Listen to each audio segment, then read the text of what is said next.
最後まで頑張ります。中村直樹、以前から追走スキルは群を抜いていたが、2014シリーズはさらなる進化を遂げた。全6戦中4戦で優勝。その圧倒的な実力は他の選手と一線を画す。つい先日のライバーエキシビションでは決勝で惜しくも川端に敗れるも、その追走スキルが B1 でも十分通用することを証明した。今回は中村直樹の強さに迫る。解剖場所はドリフトの聖地恵比寿サーキット。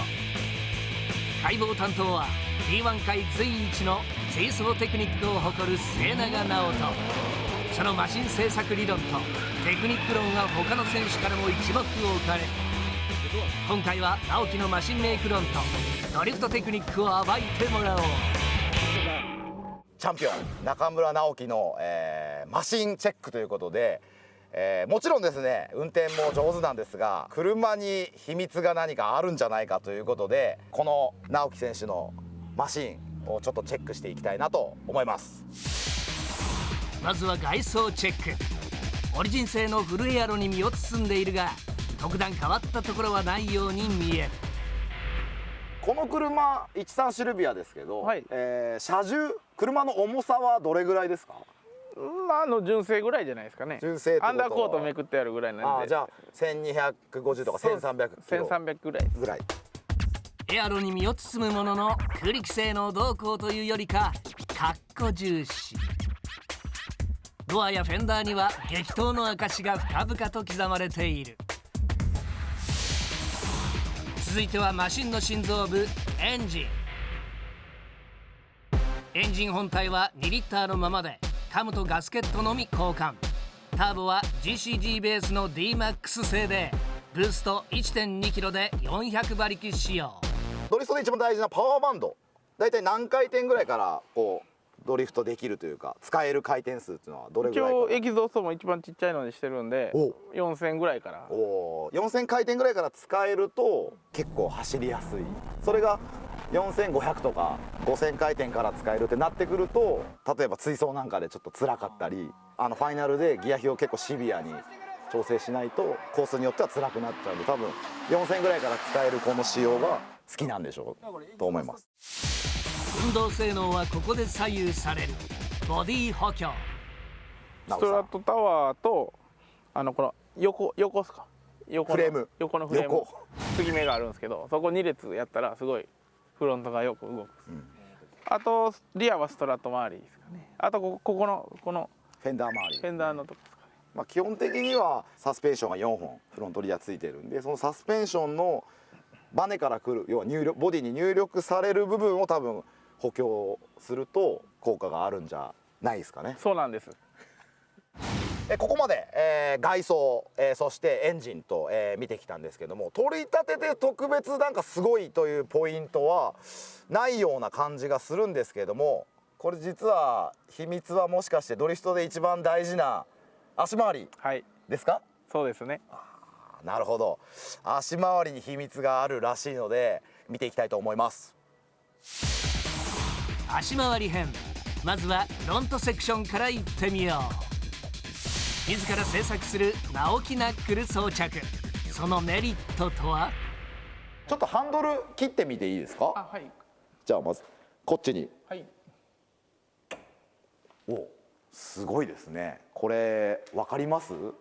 ずいぶんバキッと切れて、もう壊れてんじゃないかっていうぐらい切れてますけど、はい、これがいいんですか？これがいいんです。角度ついて車がすごいブレーキかかるぐらい角度がつくんですよ。だからそのブレーキを反動を利用してオーバースピードで飛び込んでもその角度の減速ができるんで止まるんです。ブレーキいらないんです。こっち側の切れ角もそうなんですけど、反対、要はカウンター出た時の内側ですよね。かなり切れてます。切れてるんですけど、やっぱりちゃんとこれ考えてるんですよね。どこにも当たってないです、タイヤが。例えばよくあるのテンションロッド当たったりとかスタビライザーに当たったりするんですけど、ちゃんと当たらずにタイヤが回る、要は引っかからないようになってる。これを作るにあたってこだわったポイント、大事にしてるポイントっていうのを教えてください。転がりですか？フロントの転がり。フロントの転がり、低速コーナーのクリップつく時に内側も切れたらすごいアクセル踏んで角度が耐えるんですよ。やっぱ内側が切れてないとそういう低速コーナーはくるんとケツが耐える。要は踏んだ時に巻き込んじゃうというかスピンしちゃう。そうですね。で一応切れ角ももともとはもっとあったんですけど、切れすぎると逆にブレーキかかりすぎてしまうんです。要は抵抗になっちゃって、そうですね、スピードが落っこちすぎちゃうと。はい。なかなかすごいですねこれは。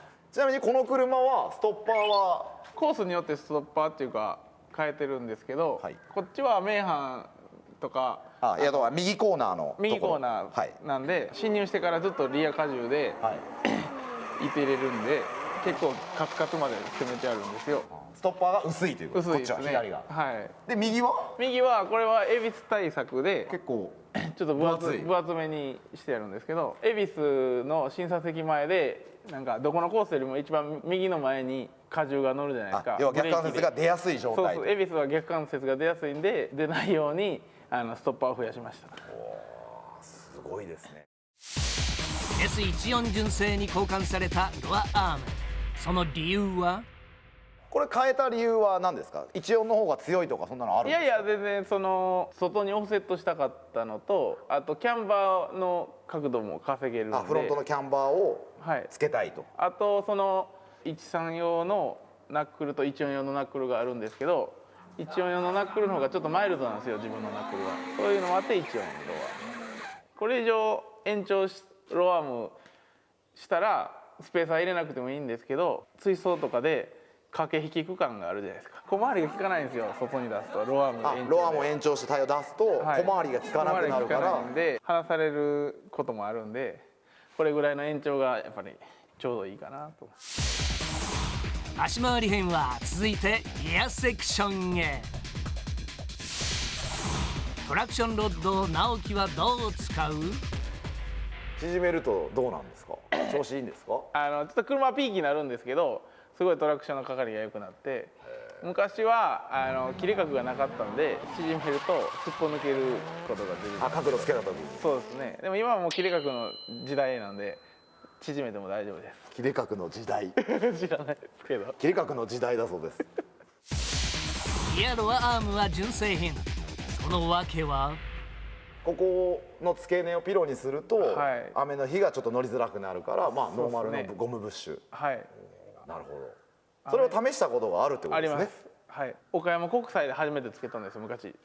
そのピロのロアームを。はい、ピロのロアームを。じゃあたまたま雨やって10周中8周ぐらい曲がれんかったんですけど、純正にポンとアライメントも何も変えずに変えただけで10周中ほとんど曲がれました。すごいですね。リアメンバーは S15 純正を使用する。ツイストでいう立ち上がりのトラクション、グッと乗せた時に前に出る力欲しかったんで15メンバー。でもこれ補強とか入ってますよね。こういうとこね。やっぱこういうの効きますか？そうですね。これ一番割れてくるとこを一応めがけて溶接してもらった。割れないように。これよくほらメンバーリジット加工とかってよくやる人多いと思うんですけど、これリジットじゃない。はい。それも理由は？雨もそうなんですけど、固めすぎるとちょっとね逃げ場がないんで、ある程度逃げを作っておく方が、雨の日とかのコンディションの時が乗りやすいってことですね。はい。こうパイナップルで角度つけてトラクションかかるように。なるほど。前側にパイナップルを装着してメンバーの角度を調節していると。はい。素晴らしいですね。なるほど。ここで小ネタを一つ披露。これ何ですか？このなんか板がついてるんですけど、マフラーの熱で大概このドラ車のブーツがこっち側左側のドライブシャフトのブーツが熱でよく赤になるので、遮熱板。はい、ショップさんに作ってもらいました。これは。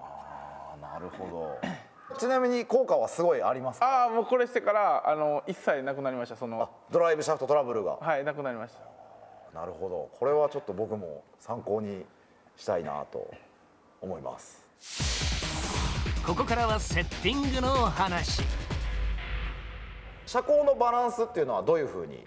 水平かほんま目で見てわからんぐらいのちょっとケツの方が下がる。ほとんど水平だけどどっちかというとちょっと後ろ下がりぐらいと、そういうふうなセットにしてる理由は？後ろの方を低くする方がリア荷重になりやすいじゃあもっと前上げて後ろ下がりにしちゃえば。すると振り子になっちゃうんですよね。振り子。振り子振り子っていうのは。前を軸にケツがこう振られる感じになっちゃうんでプリっていくから、プリっていくからこの足は水平より気持ち下がリア荷重になりやすいぐらいの気持ち下げぐらいがすごいこうバランスよくケツ出してコントロールできたんで。ちなみにアライメントをちょっとどういうふうにしてるのか教えてください。フロンとの、まずじゃあキャンバーから5度半ぐらいです。5度半ぐらい。リアはリアは1度です。リアはじゃあまあちゃんとタイヤがきれいに設置するように、はいまあ1度ぐらい起こして。そうですね。例えばゼロとかにしちゃダメなんですか、リアキャンバーを。一回立てた時に縦横のバランスがすごい悪かったんですよ。要は縦のグリップと横向けた時のグリップのバランスが悪くて、はい今はまあ1度ぐらいだと。そうですね。マイルドに乗れるのは1度ぐらいがギリギリかなと思いました。じゃああと今度、フロントとリアのトーどれぐらいか教えてください。今回はトーアウトフロントは5ミリ。5ミリ。はい。リアはリアはトーインに5ですね。コースによってそれも使い分けてます。恵比寿はそのずっと振ったまま来るじゃないですか。だからちょっとフロントはマイルドでもいいんですよ。でリアはまあこれは北岡対策なんですけど、北岡が速いからちょっと食うように無理やり頑張ってきた。要は前に進むようにそうですね少しトーイン。はい。日光はじゃあちなみにどんなアライメント？日光はまっすぐのまっすぐからパキッと出す。ちょっとしたフェイントでパキッと出さなあかんのでフロントとインに2ミリぐらい。インに2ミリ。はい。はい。リアは？リアはトーゼロです。要はパッと振り出せるように。はい。すごいですね。考えてますね。恵比寿はトーインにするとフロントが動きすぎるんで出た時の角度がちょっとつきすぎてしまうんで、ちょっとフロント逃げるぐらいの方が恵比寿はいいかな。まあフロントのキャスターになると思うんですけど、今どれぐらいキャスターは？フロントはキャスターは、7度です。最近だと8度とか9度とかそうですね。昔はつけてました。人多いと思うんですけど、8度とかで乗ってた時はパチンと振った時にすごいフロントが巻き込むんですよ。スピンする方向の。そうですそうです。まあ昔はその角度つけへんかったからよかったんですけど、角度つけて巻き込むとどこのサーキットでもイン巻きしてしまって、なんかちっちゃいラインになってしまうんですけど、キャスター7度ぐらいにしたらすごい角度つけても大きいラインで走れるようになったんです。こう大きなラインでいく、ちっちゃくじゃなくて。そうですね。なるほど。まあでもそれもコースによって、今回恵比寿はキャスター7度じゃないです。今は7度じゃない。はい。ちなみに何度なんですか？今は7度半です。恵比寿は壁沿いから一気に審査員席に巻き込むようにいかなダメじゃないですか。アウトラインに行くと、まあ、流されたラインになるんで、巻き込むっていうデータがあったんでキャスターを立てると、まあ、それを利用して。考えてますね。この後、中村直樹の横に実際乗って、テクニックそして車の完成度というかですね、どういうふうな仕上がりなのかを、ちょっとチェックしていきたいと思いますんで、はい、直樹のリーガルマシンへ乗り込む直人。助手席から直樹のテクニックを見る。車速いねこれね。速いですか？ある。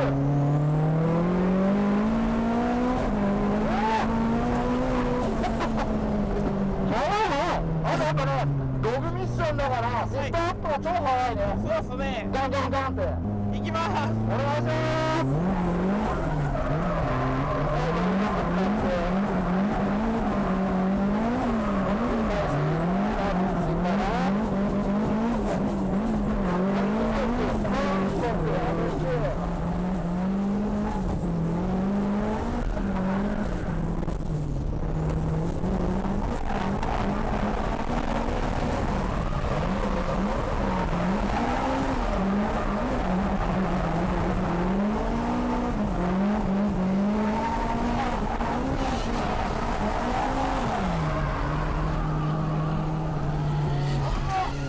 最後1本だけじゃああと1本だけ。ケツ侵入じゃなくて最近流行りの角度旋回角度旋回。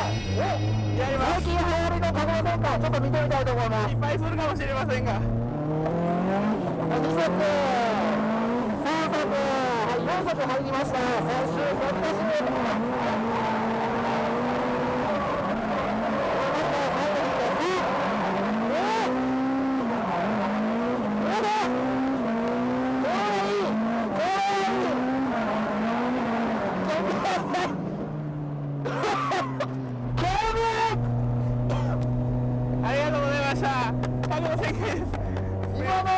ちょっと待ちましたけど、なんか素晴らしい。